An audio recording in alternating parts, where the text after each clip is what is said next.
Hello everyone, कैसे हो आप सब। तो ये है मेरी फ़र्स्ट वीडियो पीसी बिल्ड के रिकॉर्डिंग।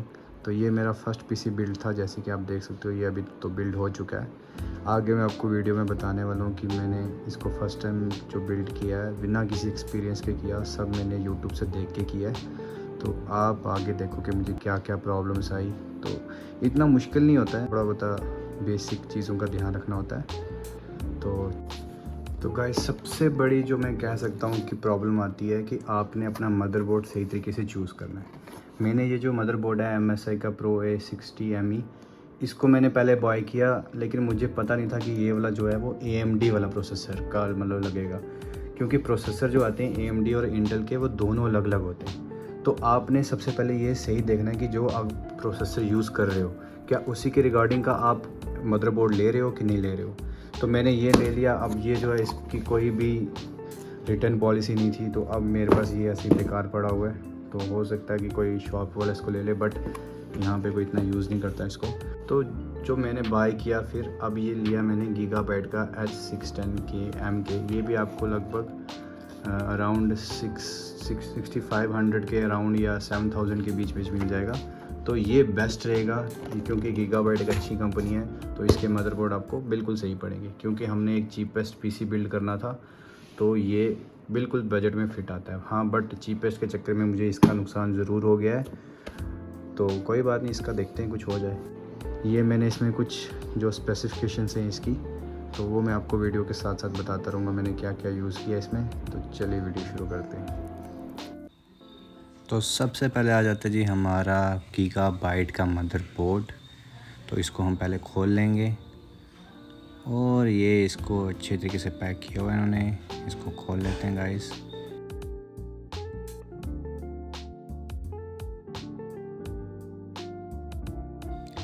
तो नेक्स्ट आने वाला है हमारा प्रोसेसर इंटेल का i5 12th जनरेशन। ये पड़ा मुझे अराउंड 9000 में फ़्लिपकार्ट से, तो आप भी इसको परचेस वहाँ से कर सकते हो ईज़िली। तो चलो इसको खोल लेते हैं। इसमें मिलता है हमें कुछ डॉक्यूमेंटेशन फेंको, और इसमें हमें मिलेगा एक फ़ैन और साथ में प्रोसेसर। तो पहले हम बॉक्स को खोल लेते हैं, अच्छी पैकिंग में पैक है ये। तो ये है हमारा फ़ैन जो हमारे प्रोसेसर को ठंडा रखेगा, क्योंकि उसका दिमाग जल्दी ही ख़राब हो जाता है। तो अब निकलेगा ये छुटकू सा साइड में पड़ा प्रोसेसर। इसको बड़े ही ध्यान से निकालना है आपने, क्योंकि ये मेन चीज़ रहने वाली है। इसके छोटे से पिन भी अगर टूट गए तो पूरा प्रोसेसर ख़राब। तो प्रोसेसर फिट करना बहुत ईजी है। आपने क्या करना है, बस प्रोसेसर के ऊपर दी एरो और मदरबोर्ड के ऊपर दी एरो को मैच करना है, जैसे कि आप देख सकते हो, और बस उसी डायरेक्शन में आपने उसको सिंपली रख देना है। ध्यान रखना है कि पिन कोई टूटे ना, क्योंकि पिन बहुत इंपॉर्टेंट है। एक भी चीज़ टूट गई तो ये किसी काम का नहीं है। तो आपने बस सिंपली इसका बोनेट को ऐसे बंद कर देना है, और ये यहाँ से इसको लॉक कर देना है। तो बस फिर इसके बाद हमने ये ऊपर प्लास्टिक को निकाल लेना है, क्योंकि ये प्लास्टिक निकलेगा तभी तो ऊपर फ़ैन इसको ठंडा करेगा। तो बस ये सिंपली निकल जाएगा, और ऊपर हमने इस पर फ़ैन उठा के रख देना है। तो बस फ़ैन फिट करना बहुत ही ईजी है। इसमें कोई स्क्रू नहीं होते, तो आपको बस ऊपर रख के इसको दबाना होता है और ये अंदर लॉक हो जाता है। बट हाँ, आपने एक चीज़ का ध्यान रखना है कि जो मैंने मिस्टेक की कि मैंने वायर को बाहर नहीं निकाला, वो लॉक के अंदर ही फंसी रहेगी। जैसे मैंने देखो ऊपर से ये दबाए और ये लॉक हो गई, बट मैंने वायर नहीं निकाली, जिसके कारण वो फंसी रहेगी और मुझे फिर से खोलना पड़ा। जैसे कि आप देख सकते हो, ये मुझे अभी होश आ रही है कि वो वायर तो निकली ही नहीं। तो यहाँ पे मुझे वायर को फिर से बाहर निकालना पड़ा। बस फिर आपने वायर को निकाल के फिट करके, और ये यहाँ पे जो पिन दिए हुए हैं फ़ैन की, तो आप देख सकते हो, इसको आपने सीधा इसको इंसर्ट कर देना है। तो बस, तो ये आपने सिंपली इसको देखना है, बिल्कुल ध्यान से लगाना है, कोई पिन टूटे ना। और यहाँ पे फ़ैन हमारा लग चुका है। तो नेक्स्ट बारी है हमारे रैम्स की। तो रैम लिए मैंने XPG के, जो 32 हर्ट्ज़ के हैं आई थिंक। और तो इसका प्राइस मुझे आलमोस्ट पड़ा है 4000। 8 GB के ये दो रैम है, तो 16 GB का रैम, मतलब हम रैम यूज़ करने वाले हैं। तो रैम फिट करना तो बहुत ही ईजी है। जैसे कि आप देख रहे हो, ये रैम को फिट करने से पहले आपने ये लॉक खोल लेने और सिंपली उसको इंसर्ट कर देना है। इसमें कोई ज़्यादा रॉकेट साइंस नहीं है। तो आपने बस इसको यहाँ पे फिट करना है, बिल्कुल साथ में लाइन करना है, और ये जो आप बीच में कट देख रहे हो उसको भी मैच करना है, और ज़ोर से इसको दबाना है, और एक टक की आवाज़ आएगी, जिससे आप कंफर्म हो जाओगे कि हाँ, रैम हमारी फ़िट हो चुकी है। और ये जैसे मैं पिन बता रहा हूँ, ये आपने बिल्कुल दोनों लाइन करने एक साथ कट, इन दोनों कट्स को, और यहाँ पे सिंपली इंसर्ट कर देना है। अगर आपके रैम सही तरीके से इंसर्ट होंगे तभी आपके लॉक फिट होंगे। तो लॉक हमारे अगर फिट हो रहे हैं तो मतलब हमारे रैम फिट हो चुके हैं। तो बस, तो नेक्स्ट हम फिट कर रहे हैं SSD अपनी, जो है WD ब्लू की 500 GB की SSD हमने यूज़ की है। तो ये M2 वर्जन SSD है, तो इसकी पैकिंग काफ़ी अच्छी है। आप ऑनलाइन ईज़िली सामान मंगा सकते हो अगर आपको ऑनलाइन अच्छी डील्स मिल रही हैं, क्योंकि लोकल मार्केट में मोस्टली हम देखते हैं कि जो डील्स होती हैं वो ज़्यादा कॉस्टली होती हैं। मेरे इधर तो ज़्यादा कॉस्टली थी, तो मुझे ऑनलाइन ज़्यादा बेटर लगा। तो इसको फ़िट करना भी बहुत ईजी है।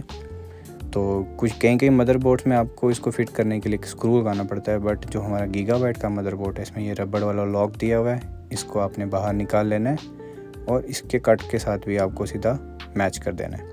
कट के साथ मैच करके आपने इसको इंसर्ट कर लेना है ईज़िली। और ये यहाँ पे हमने इंसर्ट कर लिया इसको। और जैसे ही आपका ये अच्छे तरीके से इंसर्ट हो जाए तो आपने जो प्लास्टिक वाला वो लॉक दिया हुआ है उसको लॉक कर देना है, जिससे हमारी SSD जो है वो एक जगह टिकी रहेगी और हिलेगी नहीं। तो बस हमारी SSD यहाँ पे लग के फिट हो चुकी है। तो नेक्स्ट बारी है मेरे फेवरेट काम की, जो है स्क्रूइंग करने की, क्योंकि अब हमारा जो है मदरबोर्ड का फिटिंग वाला काम ख़त्म हो चुका है। अब हमने अपना कैबिनेट खोल लेना है। तो कैबिनेट मैंने यूज़ किया एंटी स्पोर्ट्स का, ये भी मुझे अराउंड 3000 में पड़ गया। तो काफ़ी अच्छा आपको ये कैबिनेट लगेगा, क्योंकि इसमें लाइटिंग लूटिंग अच्छी है और फैंस भी काफ़ी ज़्यादा हैं। तो हमने सबसे पहले ये खोल लेना है।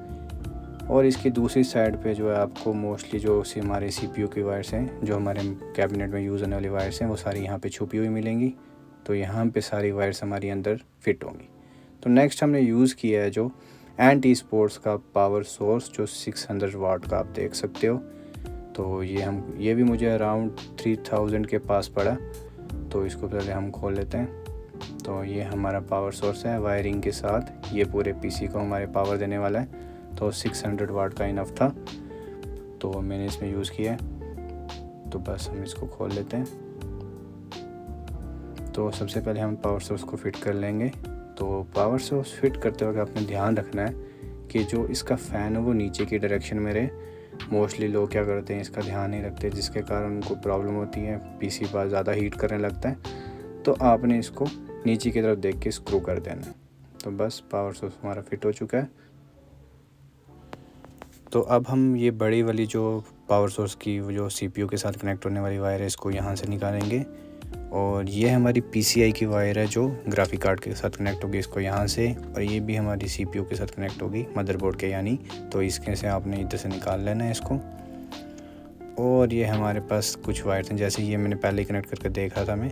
तो ये जो हमारे फैंस की वायर होती है, ये फैंस को पावर सोर्स के साथ कनेक्ट करती है और उसको पावर देती है। तो आपने इसको भी सिंपली लगा लेना, बहुत ही ज़्यादा इजी होता है, कोई ज़्यादा टफ काम नहीं है। तो बस ये आप सीधे इसके अंदर फिक्स हो जाएगा और ये इजली लग गया। और ये लास्ट जो है ये भी हमारा शायद लाइटिंग के लिए होती है, ये भी आपके लाइटिंग के लिए पावर सोर्स को, ये पावर सोर्स में आपको इसके सारे कनेक्शन मिल जाते हैं। तो आपने घबराना नहीं है इसको, जितने भी आपको जो बच रहे हैं पावर सोर्स में एक्स्ट्रा कनेक्शन भी होते हैं, क्योंकि कहीं CPU में ज़्यादा होते हैं, तो आपने लगा देना है। तो नेक्स्ट जो ये है हमारी 3.0 की वायर, ये रह गई थी, तो इसको यहाँ से निकाल लेना है आपने। और ये छोटी मोटी तार हैं, ये भी जो हमारे CPU के साथ कनेक्ट होंगे, जो ऊपर बटन की तारें होती हैं, तो ये भी आपने नीचे से निकाल लेना। तारों का देख सकते हो किस हिसाब से मैस पड़ गए। और ये मेरी 3.0 की तार वापस निकल गई। तो ये तारें जो हैं समेटना बहुत ही औखा काम है। आपके जो पावर सोर्स के पीछे स्पेस दी होती है, जिसको आप जो वायर लॉकर होता है उसके साथ लॉक करके आप यहाँ पे डाल सकते हैं, बट मैं ऐसे ही डाल रहा था और ट्रस्ट में अभी तक वो ऐसी ही पड़ी हुई हैं, क्योंकि मुझे लग रहा था कि शायद मैं भी फ़र्स्ट टाइम कर रहा हूँ तो शायद फेल हो जाए, तो बाद में खोलने में फिर पंगा आएगा, इसको ऐसे रखते हैं। तो यहाँ पे हम देख सकते हैं कि मैं यहाँ से इंसर्ट कर रहा हूँ। तो यहाँ से आपने झमेला नहीं करना ज़्यादा, तो आपने लॉक लूक करके डालना है, क्योंकि अपने पे भरोसा रखना है गाइस आपने। तो बस यहाँ से आपने इसको अच्छे से फिट कर लेनी है। तो अब हमारे सामने आ जाती है ये iOS शील्ड, जो आपकी CPU में कनेक्ट होगी। तो ये हमें मदरबोर्ड के साथ ही मिलती है, क्योंकि हर मदरबोर्ड का अपना अपना साइज़ होता है। तो इसको फ़िट करना बड़ा इजी है, कोई भी आपको शायद बताएगा नहीं, बट मुझे खुद समझ नहीं आ रहा था कैसे फ़िट करूं। बस आपने इसको सिंपली इंसर्ट करना होता है और इसमें कोई स्क्रू नहीं लगेगा, ये आपके मदरबोर्ड के सहारे ही अटका रहता है। तो बस आपने मदरबोर्ड को यहाँ पे ईज़िली इसके साथ बिल्कुल अलाइन करना है और आपने इसको स्क्रू कर देना है। तो आपने घबराना नहीं हो, क्योंकि आपके मदरबोर्ड में बहुत सारे स्क्रू के ऑप्शन दिए होंगे, क्योंकि हर एक कैबिनेट अलग साइज़ का होता है। तो आपने सारे स्क्रू नहीं लगाने होते, बस आपने 2-4 स्क्रू लगाने हैं जिससे आपका मदरबोर्ड फिक्स रहे और क्लियर रहा। तो मुझे फिर से खोलना पड़ा इसको, क्योंकि मेरे CPU की वायर जो थी वो कनेक्ट नहीं हो पा रही थी, वहाँ पे फ़ैन अटक रहा था। तो मुझे इसको फिर से खोल के स्क्रू करना पड़ा। भाई यही प्रॉब्लम्स होती हैं जब आप पहली बार किसी CPU को असेंबल कर रहे हो, तो ये छोटी मोटी दिक्कत होती है। अब ये देखो, ये मैंने वायर्स जो कनेक्ट की हुई हैं, यहीं पे मेरी सबसे बड़ी दिक्कत हुई थी, तो जो मैं आपको आगे बताऊंगा। तो बस आपने जो बाकी छोटी मोटी वायर्स हैं आपने मैनुअल के हिसाब से देख के लगा लेना, क्योंकि हर एक किसी में अलग ऑप्शन होता है। तो जो हमारा ग्राफिक कार्ड कनेक्ट करना होता है, तो उसके लिए आपको क्या करना होता है कि ये थोड़ा तोड़ना पड़ता है। मुझे कुछ समझ नहीं आ रही थी, फिर मुझे ध्यान आया कि इसको तोड़ना पड़ेगा। तो इसको आपने ईज़िली तोड़ लेना, यहाँ पे तोड़ने का ईज़िली ऑप्शन होता है, कि वो वैसे ही बना होता है कि आप इसको तोड़ सको। तो लेकिन जैसे मैं ये जंगलियों की तरह तोड़ रहा हूँ, आपने ऐसा नहीं करना, क्योंकि ऐसे आपका कोई भी ये छोटा सा गोलू अगर टूट गया मदरबोर्ड पे, तो सारी मेहनत वेस्ट, मदरबोर्ड नया लेना पड़ेगा।